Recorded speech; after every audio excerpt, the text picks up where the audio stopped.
कि ये जो पोस्टर लगे पटना में नीतीश कुमार को लेकर, टाइगर अभी जिंदा है, ये जो संदेश देने की कोशिश थी, ये संदेश किसे थी? जनता को थी, विपक्ष को थी, या फिर थोड़ा बीजेपी को भी थी? नहीं नहीं नहीं, ये बिल्कुल जनता को थी। ये जनता को थी, ये विपक्ष को ज्यादा थी। जनता और विपक्ष को ज्यादा थी कि साहब ये आप जो आप सोच रहे हैं कि साहब आप बहुत नौजवान हैं और यहाँ पर हम लोग जो है रिटायर्ड लोग हैं, ये बात नहीं थी। ये बिल्कुल ये विपक्ष के लिए थी, इसमें कहीं कोई शक नहीं। इतने सारे आपके सामने जो प्रतिद्वंदी थे आपके, देवेश जी, वो आपकी, हम थोड़ी देर पहले ये चर्चा स्टूडियो में ही कर रहे थे कि नीतीश कुमार की उम्र और उन प्रतिद्वंदियों की उम्र में बहुत फासला है, लेकिन इसके बावजूद नीतीश कुमार की जिस तरह की ये एक, मैं इसे कमबैक इसलिए कह रही हूँ, नीतीश कुमार तो कभी गए नहीं बिहार से, लेकिन 20 साल के बाद भी अगर इस तरह के बम्पर आंकड़ों के साथ नीतीश कुमार आ रहे हैं तो इसे कमबैक कहें, सुपर विक्ट्री कहें, प्रो इनकम्बेंसी कहें, आप क्या कहेंगे? ये 100% प्रो इनकम्बेंसी है। आखिर क्या दोषारोपण आप कर सकते हैं नीतीश कुमार पर? जी, आप भ्रष्टाचार का एक एलिगेशन, एक दोषारोपण भी आज तक नहीं हुआ है। सबूत की बात तो छोड़ दीजिए, एक दोषारोपण भी उनके 20 साल के शासन में या उससे पहले भी वो रेल मंत्री रहे, भारत सरकार में कृषि मंत्री रहे, कभी भी एक सुई के नोक बराबर भी दोषारोपण उन पर नहीं हुआ है। इतना क्लीन प्रशासन बिहार में पिछले 20 साल से रहा, लोग आश्चर्य करते थे, लेकिन आज तक कभी ये नहीं हुआ, नंबर एक। दूसरी बात, उन्होंने कहीं कोई परिवारवाद का सवाल ये नहीं आया, जो हमारे हिंदुस्तान के नेताओं का ये है ट्रेडमार्क है, कहीं परिवारवाद का कोई प्रॉब्लम नहीं आया। तो लोगों ने देखा कि हर्निस बिना रोक के उन्होंने काम किया है 20 साल बिहार की जनता के लिए, और बिहार कितना मुश्किल राज्य था यहाँ शासन चलाना, ये आप भी जानते हैं, हर आदमी जानता है। कितने अंधकार से वापस इस बिहार को लाया जगह पे, और बिहार को विकसित राज्यों के लाइन में खड़ा करने का काम किया आदरणीय नीतीश जी ने। तो ये प्रो इनकम्बेंसी ही मैं शुरू से मैंने देवेश जी यूज किया। इसी सवाल को अगर मैं ऐसे पूछूं, अगर आपकी इजाजत हो, इस सवाल को अगर मैं ऐसे पूछूं कि नीतीश कुमार के सामने बिहार में बीते 20 सालों में कोई नेता खड़ा नहीं हो पाया, उनका कोई प्रतिद्वंदी है ही नहीं, एक तरफा मैच चल रहा है, इसका फायदा भी मिलता है, तेजस्वी बहुत छोटे हैं। नहीं, सही बात है, कैसे होगा? कोई कमी उनमें होगी तब तो कोई दूसरा नेता को लोग चाहेगा। कोई कमी उनमें हो तो आप बता दें। इस 20 साल में जनता ने देखा है, सिर्फ काम ही काम किया है, विकास ही कराया है, और कोई किसी तरह का भ्रष्टाचार का कोई एलिगेशन भी नहीं है, जैसा मैं बार बार कहता हूं। तो क्यों दूसरे को आदमी ये करेगा? और कोई भी तबका ऐसा नहीं है, कोई समाज, कोई तबका ऐसा नहीं है बिहार में जो बिहार में नीतीश कुमार के विकास से अछूता रहा हो, ऐसा कोई तबका नहीं। तो क्या ये 10,000 जीत नहीं है? नहीं, बिल्कुल नहीं। ये उससे पहले हम लोग देख रहे थे कि हाँ, हम लोग बहुत जीत रहे हैं। हो सकता है कुछ मार्जिन बढ़ा दिया होगा, लेकिन उससे ज्यादा कुछ नहीं। पर जिस तरह से ये जीत सामने आई है देवेश जी, नीतीश कुमार सत्ता पे आ रहे हैं, इसमें कोई दो राय नहीं है। अब जो नंबर है इसको थोड़ा घटा जोड़ भी दें तब भी वो नंबर बड़े क्लियर हैं, लेकिन बहुत से लोग मानते हैं कि जो सहयोगी दल है, खासकर चिराग पासवान की पार्टी साथ में आई है, उससे आपकी पार्टी को भी फायदा हुआ। नहीं, इसमें क्या शक है? मैं तो बोल ही रहा हूं कि जो हमारी जो 5 पांडवों की जो सामाजिक समीकरण है बिहार में, आप जानते हैं सामाजिक समीकरण बहुत काम करता है चुनाव में, तो ये पूरे हमारे पास ही थे ना। इनके पास था क्या? इनके पास माई समीकरण के अलावा क्या था, आप बता दें। तो ये चुनाव पूरी तरह से एक तरफ माई समीकरण और बाकी पूरा का पूरा इधर है, तो फिर कहां? देवेश जी, बिहार में जो मुख्यमंत्री पद की कुर्सी है उस पर सबकी नजरें होती हैं, सिर्फ विपक्ष की ही नहीं बल्कि जो आपके साथ के लोग हैं उनकी भी नजर होती है। चिराग पासवान के समर्थक तो खुल के बोलते थे कि वो मुख्यमंत्री पद के दावेदार हैं। बीजेपी के बारे में ये चर्चा चलती है कि महाराष्ट्र का फार्मूला बिहार में भी जो है वो रिपीट हो सकता है। अब जबकि नीतीश कुमार की अगुवाई में गठबंधन ने जीत हासिल की है, अगले 5 साल क्या आप ये एश्योर करेंगे बिहार की जनता को कि अगले पूरे 5 साल तक नीतीश कुमार ही मुख्यमंत्री रहेंगे? बिल्कुल नीतीश जी ही रहेंगे, इसमें कहीं कोई शक नहीं। देवेश जी, एक सवाल और मैं आपसे लेना चाहता हूं। पासवान जी ने कहा है, उन्होंने कहा है कि मेरी भी इच्छा है, वो भविष्य की बात कर रहे हैं। आज की बात नहीं है, वो भविष्य की बात कर रहे हैं, नौजवान है वो कौन जानता है कल होके भविष्य में 5 साल के बाद क्या होगा।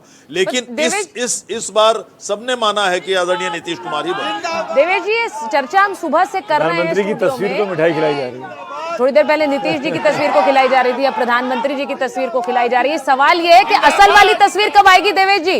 नीतीश कुमार की झलक कब मिलेगी हमें? सुमित जी, देवेश जी से एक सवाल कर सकते हैं?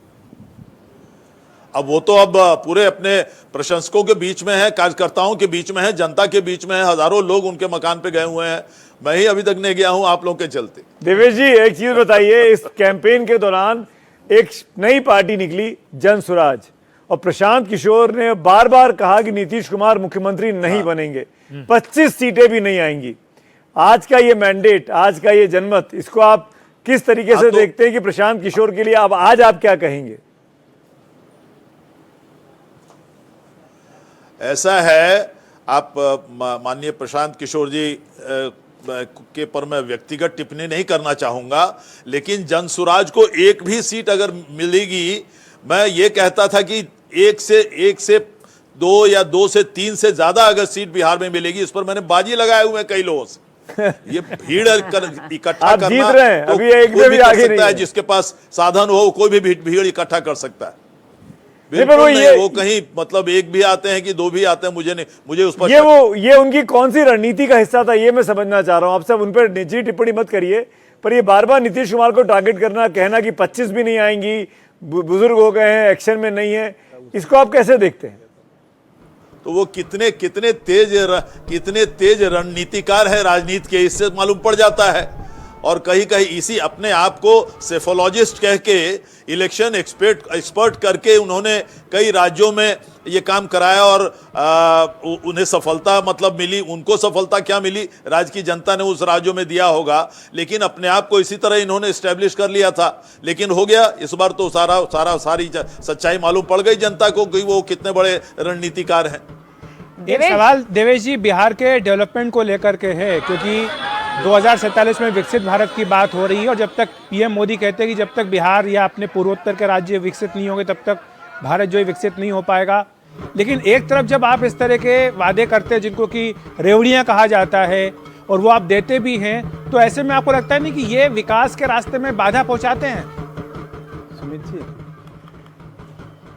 नहीं, नीतीश जी ने बड़े स्पष्ट रूप से कहा है कि ये अगला 5 साल हमारा बिहार के औद्योगिकरण में हम इसको डेडिकेट करते हैं, और पलायन यहाँ से मैं चाहता हूं कि 100% रोकूं, बाहर के लोग यहाँ आए, ये उनके टारगेट में है।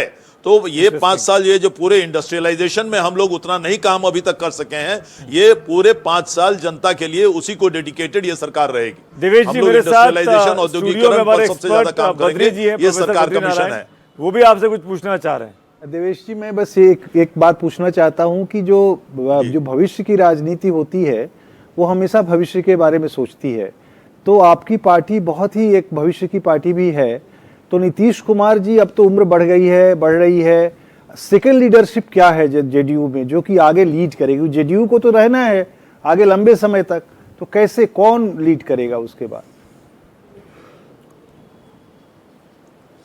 देखिए, आप 20 साल पीछे जाइए तो उस समय जब आदरणीय लालू प्रसाद जी का समय खत्म हो रहा था, उस समय भी ये सवाल उठा था कि ये लीडरशिप कौन ले सकता है आगे। ठीक है, माननीय नीतीश जी भारत सरकार में मंत्री थे, लेकिन वो मुख्यमंत्री बनेंगे और इस तरह से सफल मुख्यमंत्री बनेंगे, ये उस समय किसी ने प्रेडिक्ट नहीं किया था, किसी ने इस बात की चर्चा नहीं की थी। तो वो समय जो है अपने आप समय सही कैंडिडेट को ले आता है, नेचर ले आता है, ऐसा मान के चलिए। अभी उसके बारे में चर्चा करना मुझे बहुत नहीं देवेश जी, ये सवाल बद्री जी का इसलिए इंपॉर्टेंट हो जाता है क्योंकि आपके विरोधी कई बार ये आरोप लगाते हैं, आप पर नहीं आपके सहयोगियों पर, कि इस पार्टी को खत्म करने की कोशिश कर रहे हैं। तो इसलिए ये इंपॉर्टेंट हो जाता है। और नीतीश कुमार के आगे कौन है, लाइन ऑफ सक्सेशन क्या है, ये लोगों को पता नहीं। पार्टी को खत्म करने की कोशिश कौन कर रहा है और कितना पार्टी खत्म हुआ है? आज के रिजल्ट के बाद भी आप कह रहे हैं कि पार्टी खत्म करने की कोशिश कर रहे हैं लोग। आज के रिजल्ट ने उन तमाम आवाजों को बंद कर दिया, खासकर जो जन स्वराज की तरफ से आ रही थी। सारी बातों को खत्म कर दिया, उस बातों को भूल जाइए। मेरे साथ शुभांकर हमारे साथी भी जुड़ गए, वो भी कुछ पूछेंगे। शुभांकर। देवेश जी, मैंने संजय झा जी का पॉडकास्ट किया था और उसमें भी ये सवाल पूछा था कि जब बड़ी पार्टी होती है तो अगली लीडरशिप तैयार की जाती है। मैंने सिर्फ इतना पूछा था, वाइस कैप्टन कौन है आपकी पार्टी का?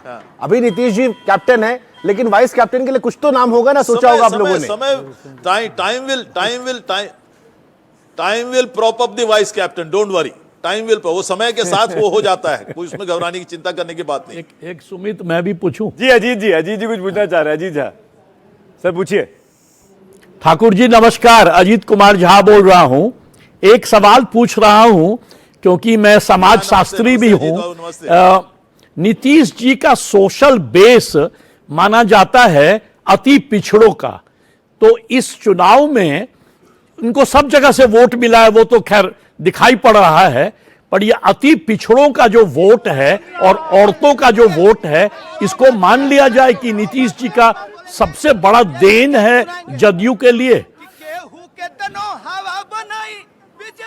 इसमें कोई शक नहीं है, सबने वोट दिया है, लेकिन अगर आप बेस कहें सबसे ज्यादा वोट, अगर ये मानते हैं हम कि महिलाओं का और अति पिछड़ों का सबसे ज्यादा वोट हम लोगों को जो मिला है, उसमें सबसे ज्यादा वोट इस तबके का है, मुझे ये मानने में कोई तकलीफ नहीं। और उसका कारण क्या है? उनका कारण ठाकुर जी क्या है? यदि वाई पूछे, वाई सो। आदरणीय नीतीश जी ने तो अति पिछड़ों के लिए शुरू से बहुत ज्यादा काम किया है। आरक्षण की प्रतिशत भी बढ़ाई गई, अति पिछड़ों को उसका फायदा हुआ।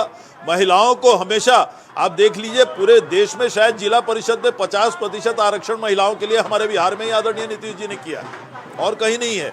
महिलाओं को पुलिस की भर्ती, इतनी पुलिस की भर्ती, यंग बच्चियों को, यंग लड़कियों को पुलिस, बिहार के पुलिस फोर्स में जो भर्ती हुई, पूरे देश में उतनी प्रतिशत कहीं नहीं, 35% यहाँ पर महिलाओं की ये है, आरक्षण है उसके लिए। इसलिए काम किया है उन्होंने महिलाओं को आगे लाने के लिए। नीतीश कुमार की बात जो ये हो रही है, देखिए तस्वीरें भी हम लगातार दिखा रहे हैं, जश्न, सेलिब्रेशन, सिर्फ तस्वीर बाकी है कि टाइगर इन तस्वीरों में कब आएगा। टाइगर तो अभी जिंदा है, ये स्टेटमेंट बिल्कुल प्रत्यक्ष प्रमाणित हो गया है, लेकिन वो टाइगर तस्वीरों में कब आएगा, सब नीतीश कुमार की झलक का इंतजार कर रहे हैं। देवेश जी से भी हम यही सवाल पूछ रहे थे कि नीतीश कुमार कब दिखेंगे हमें उन तस्वीरों में। नीतीश कुमार ने वोटिंग जब खत्म हुई तो वो मंदिर गए, मस्जिद गए, गुरुद्वारे गए, लेकिन नीतीश कुमार जनता के सामने अब कब आते हैं। और ये जीत का जो सहरा है, इस बार ये बम्पर जीत है, जेडीयू के लिए बड़ी जीत है। जिस तरह से नंबर बढ़े हैं, बार बार ये कहा गया कि एक इमोशनल फैक्टर है, एक फेयरवेल इलेक्शन के रूप में देखा जा रहा है इसे नीतीश कुमार के लिए, और ये नीतीश कुमार का चुनाव है, वो प्रमाणित भी हो रहा है अब इन आंकड़ों में जो हमारे स्क्रीन पर 187 एनडीए, 75 जेडीयू, 87 बीजेपी। लेकिन ये सेलिब्रेशन की तस्वीरों में सुमित हम नीतीश कुमार को ढूंढ रहे हैं तब से, वो तस्वीरें कब आएंगी? तेजस्वी की एक झलक सुबह मिली थी, अब मुझे नहीं लगता है नीतीश कुमार जी को तो पूरे कैंपेन में हम लोग ढूंढते रहे, कई बार ढूंढते रहे कि नीतीश कुमार जी का वो रुतबा, वो रौला कब दिखाई देगा। हालांकि नीतीश कुमार जी ने जितना भी काम किया उससे उनकी पार्टी को बहुत ज़्यादा फायदा पहुंचा।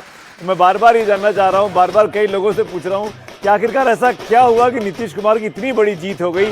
जो पिछली बार नीतीश कुमार को हम लोग इग्नोर कर रहे थे, अब मान के चल रहे थे कि नीतीश कुमार अब धीरे धीरे करके भारतीय राजनीति में अपना जो करियर है वो अस्त होता जा रहा है, लेकिन ये जो कमबैक है, ये जो वापसी है जेडीयू की, ये फिनोमिनल है और ये आगे कई कई सालों तक याद की जाएगी।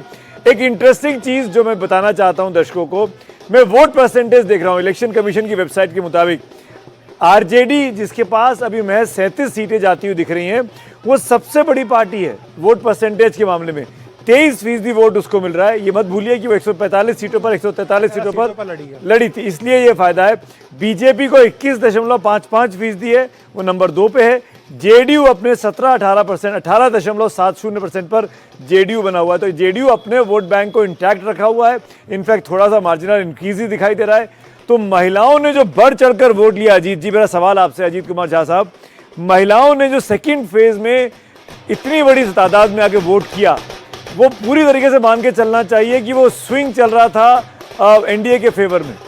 हाँ बिल्कुल ही, महिलाओं का वोट जो है ना, वो एक तो हम लोग बात कर रहे हैं 10,000 रुपये की, पर सवाल बट पॉइंट ये है कि नीतीश जी 20 साल में जो महिलाओं के लिए किए, करीब करीब 26 वेलफेयर इनिशिएटिव्स है, प्रोहिबिशन को इंक्लूड करें, साइकिल को इंक्लूड करें, वृद्धा पेंशन को इंक्लूड करें, और सबसे ज़्यादा जो महिलाएं बोली जब मैं सीमांचल गया कि नीतीश जी हमें स्वावलंबी बना दिए, उन्होंने जो इंडिपेंडेंट बना दिया है इकोनॉमिकली महिलाओं को।